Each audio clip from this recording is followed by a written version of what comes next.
You want to know the truth? 3 seconds before that bell rang, I had one thought running through my head that I've never admitted to anyone, not my team, not my family.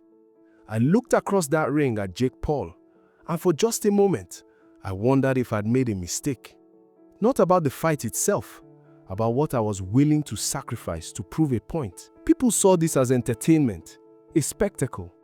Boxing purists called it a circus. Social media called it a payday. And Jake called it his coronation. But here's what nobody understood.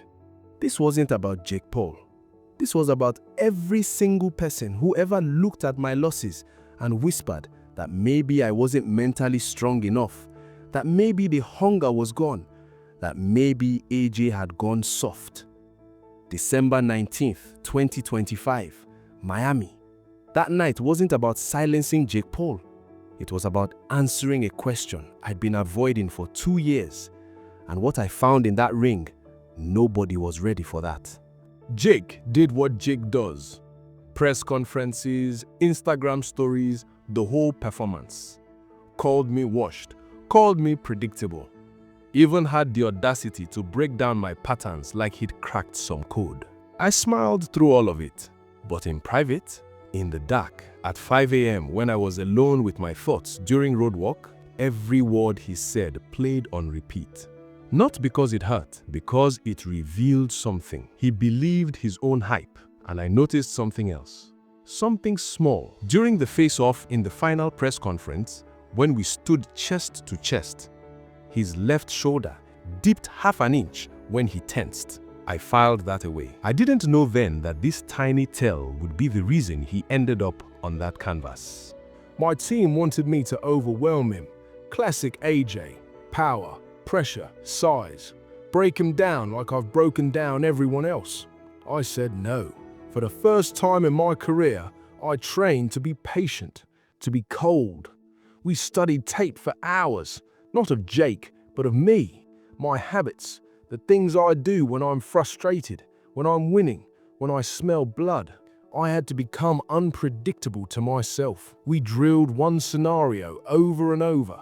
What happens if he's actually better than we think? What if the kid can fight? Because here's the thing nobody wanted to say out loud. Jake Paul had been knocking people out. Laughable opponents or not, the man could crack. And there was one specific adjustment we made in week 7 of camp that I haven't told anyone about yet. A counter that looks like nothing until you see it work. Round 1, I came out sharp, controlled, sticking to the game plan. Jake came out like he had something to prove to God himself. He was faster than the tape showed, sharper. His footwork wasn't elite, but it was smart. He knew how to make me miss just enough to stay dangerous. And that right hand, he was loading it up every chance he got. Round 2, he caught me with a jab I didn't respect, snapped me head back. Nothing major, but enough. Enough for the commentators to notice, enough for the crowd to gasp, enough for me to hear that old familiar whisper creeping back in. What if he actually can do this? Round 3, I started pressing, threw more, landed more, but he didn't break. That's when I realized I couldn't bully him.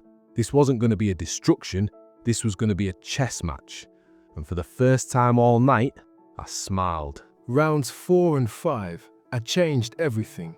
I stopped trying to knock him out and started trying to frustrate him. I worked behind the jab, long, irritating, repetitive. Made him walk through it, made him think. I watched his eyes. Every time he loaded that right hand, his eyes flickered left for a split second. Every single time. Habit.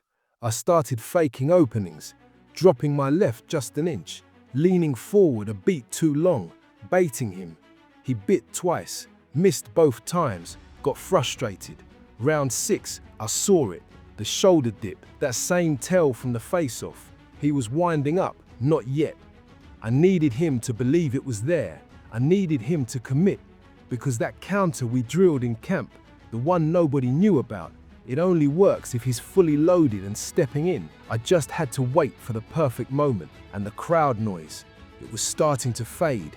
You know that feeling when everything slows down, when you stop hearing the arena and you just see? That's when I knew.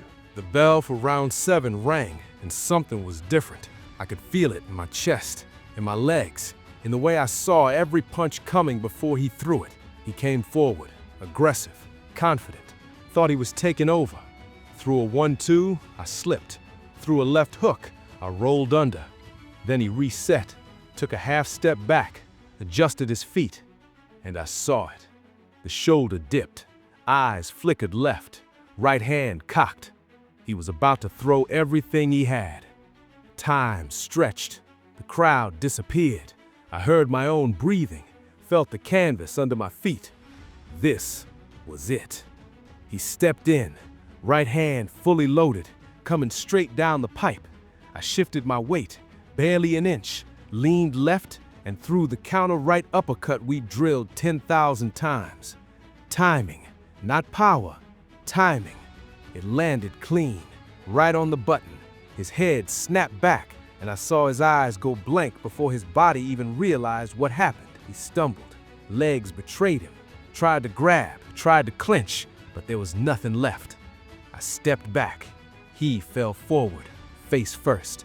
Not dramatic, not cinematic, just over. The referee didn't even count, waved it off immediately. I didn't celebrate, didn't raise my hands. I just stood there, staring down at him. And the first thought I had wasn't pride. It was relief. Relief that I still had it, that I could still be that guy, that the doubts, the whispers, the questions, the fear, they were wrong.